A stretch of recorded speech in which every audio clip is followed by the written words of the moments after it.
Алгыс Айты Куным. 1 марта – День благодарности.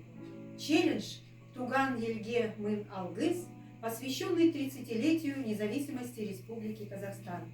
В День благодарности я обращаюсь к работникам Смирновской врачебной амбулатории во главе с ее руководителем Козловой Светланой Александровной.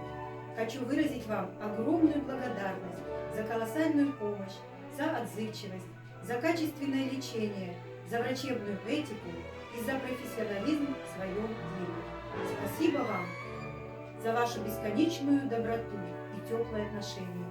Желаю вам всего самого наилучшего, здоровья, счастья и благополучия.